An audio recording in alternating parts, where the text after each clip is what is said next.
Mais ces enquêtes, tu les as fait dans le cadre d'une entité IFOP, Oui, c'est ça. voilà, qui s'appelle IFOP IQ. Alors, j'ai envie de te dire ce qu'on avait convenu d'évoquer. IFOP IQ, c'est quoi, etc. Mais je vais même te poser la question. IQ, ça veut dire quoi? IQ, alors c'est Inspiring Call. Et en fait, je pense qu'il y a un jeu de mots, enfin, c'est pas je pense, mais il y a un jeu de mots avec IQ qui, en anglais, veut dire QI. Ouais. Et qui, en fait, il y a une volonté de mettre en exergue le fait qu'on est là pour vraiment réfléchir sur le pourquoi des choses. On ne veut pas juste montrer des dynamiques, on veut rentrer vraiment dans le cœur du sujet et comprendre ce qui est derrière, tous les moteurs derrière ces... D'accord. Donc, c'est vraiment une démarche exploratoire par opposition, si c'est réducteur de dire ça, par opposition au sondage classique qui mesure, voilà, qui est juste une mesure, là, les choses sont comme ça, débrouillez-vous avec. Ouais. Là, c'est pas ça. On mesure pas. Déjà, on peut pas mesurer parce que on fait des études qualitatives et en faisant des études qualitatives, on travaille sur des petits groupes de personnes. Donc, si on fait du face-à-face, on va faire peut-être une vingtaine de personnes. Si on fait des groupes, on va peut-être pouvoir avoir un peu plus de monde, 40, 50 personnes. Mais on est tous d'accord que 20, 40, même 100 personnes, on n'est pas représentatif. Nous sommes d'accord. Tous dans cette pièce, nous sommes d'accord. Et d'ailleurs, on n'a pas envie d'être forcément représentatif. Donc souvent, on s'accorde avec nos clients pour aller creuser une certaine cible, un certain segment, pour vraiment comprendre ce que pense ce segment-là. Donc si on... Voilà, et donc on ne peut pas mesurer en fait, on ne peut pas donner des proportions. Par contre, on peut décrire tout un cheminement de vie, de pensée qui aboutit au fait que les gens font comme ci plutôt que comme ça. D'accord, donc vous explorez carrément aussi à l'échelle des individus des parcours de vie. Pour le coup, vous allez les questionner, les faire parler, ils vont vous raconter un parcours. Là où le sondage c'est bonjour, répondez à ma question, enfin, je caricature encore une fois, mais où le sondage c'est un instantané vraiment, tandis que vous allez plus dans les ressorts, voilà, Tout à fait. De ce que pensent, ce que vivent les gens. Alors, on ne fait pas tout le parcours de vie, mais par exemple, sur cette étude, ces études, on en a fait plusieurs sur le vieillissement, on leur demande de raconter comment elles ont vécu ça, de parler de leurs 50 ans, 60 ans, 70 ans, comment c'était avant, comment ça a évolué. Donc, on est vraiment dans une...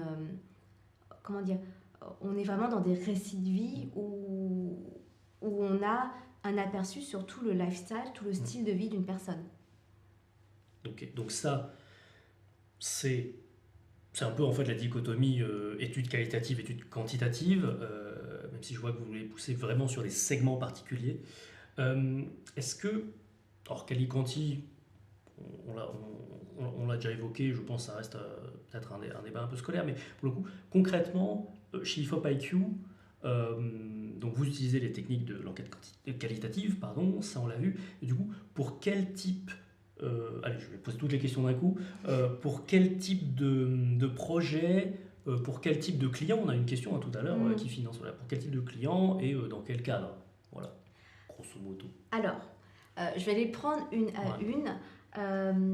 Alors déjà, on a une spécificité aussi à IQ par rapport aux études qualitatives, c'est qu'on fait du planning stratégique à côté.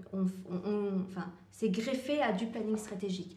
Ce qui veut dire qu'en fait, mes collègues et moi, on n'interroge pas juste les consommateurs, on a aussi tout un pan où on observe ce qui se passe dans la société et on suit ça, en fait, on suit toutes ces évolutions sociétales et on est capable en fait de voir des tendances émerger, de voir comment en fait les consommateurs s'en emparent.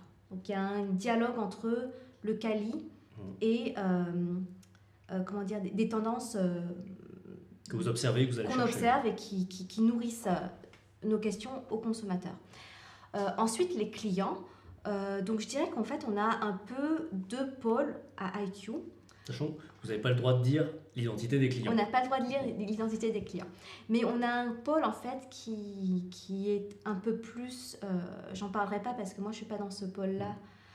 J'en parlerai un peu moins. Mais on a un pôle qui est un peu plus transport, mobilité, service public. Et qui est très français. Et on a un autre pôle qui est davantage beauté, luxe, FMCGs, donc les produits de grande consommation. Et là, pour ce pôle-là, les clients sont des grandes marques, des très grands groupes, des marques que vous connaissez sans doute tous. Et en fait, ces clients-là nous demandent d'être très international. C'est-à-dire qu'ils ont envie de savoir ce qui se passe en France, mais souvent, par comparaison, ils ont aussi envie de savoir ce qui se passe en Espagne, au Royaume-Uni, aux États-Unis, en Chine. Donc, on a beaucoup d'études, soit sur un seul pays, mais beaucoup d'études comparatives sur plusieurs pays. D'accord, oui. Enfin, en gros, des études à peu près simultanées et où, en gros, vous pouvez mettre en perspective ce qu'on pense dans tel pays. Enfin, déjà, il y a l'enseignement Global. Voilà, enfin, j'allais dire même dans le pays lui-même. Voilà, vous mesurez, bon, en France, ça donne ci, en Espagne, ça donne ci, tout ça, ça c'est bien. Mais en plus, pour les mettre tous en perspective, c'est encore mieux.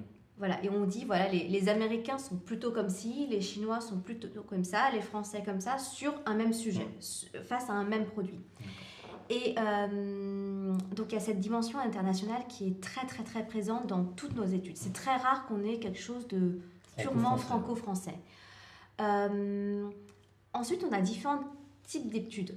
On a ce qu'on appelle les exploratoires. Donc ce que je vous ai montré sur la vieillesse, c'est un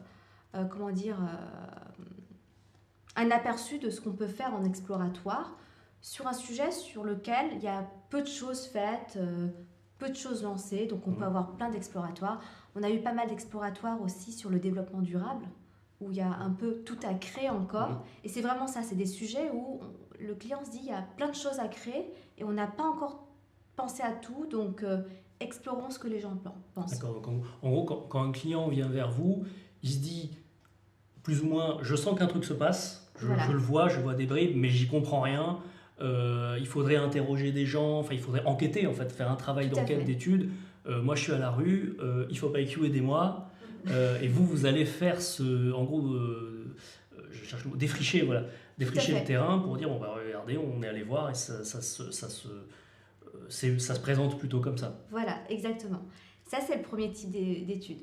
On a un deuxième type d'études où en fait les marques parfois vont nous demander d'interroger leurs consommateurs ou pas leurs consommateurs, les consommateurs de marques concurrentes. Elles vont nous demander ce que les gens pensent d'elles. Donc c'est ce qu'on appelle les fonds de marque. Comment la marque est perçue, est-ce qu'elle a une bonne image, mauvaise image, comment elle est connotée, à quoi elle est associée, est-ce qu'elle plaît plutôt à des jeunes, à des moins jeunes, à des vieux. Voilà, c'est ce qu'on appelle des fonds de marque. Et puis après, on a un troisième type d'étude où en fait on va tester des produits ou des concepts marketing. Donc on va montrer aux gens des produits qui sont soit déjà lancés, qu'on veut évaluer, soit des produits qui ne sont pas encore lancés ou des concepts qui pas lancés qu'on veut tester et leur dire, ben voilà, si une marque sort ça, vous en pensez quoi? C'est bien, pas bien? On améliore quoi?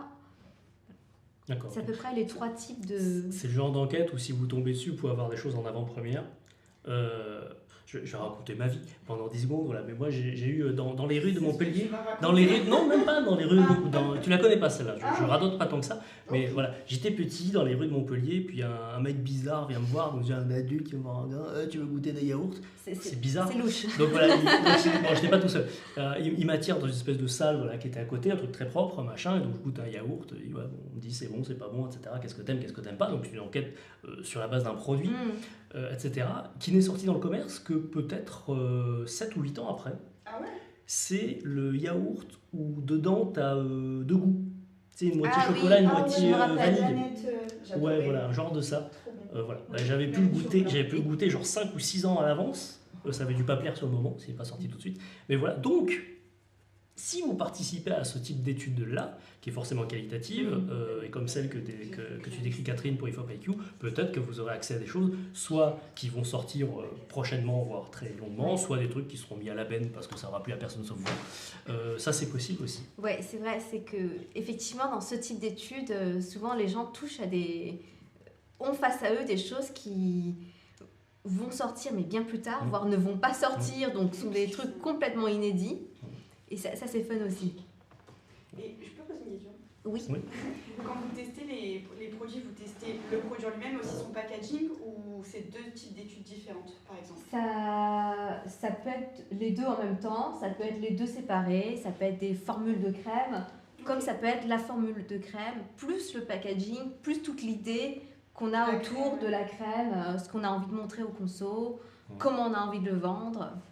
C'est ça. Oui, parce que quand on va dans les coulisses, aussi bien chez vous IQ qu'au département luxe, qui est plutôt quantitatif chez nous, voilà, des fois on passe dans les couloirs, puis on voit des énormes fioles ou bonbonnes, on sait que c'est des produits super, alors pas super chers, je ne vais pas dire ça sinon ça va attirer des gens, mais des produits en tout cas de marque, mais dans un pauvre bidon tout blanc avec une étiquette dégueulasse, voilà, alors que c'est censé être une méga crème, un truc très, comment dire, voilà, quali et glamour, mais voilà, il y a des...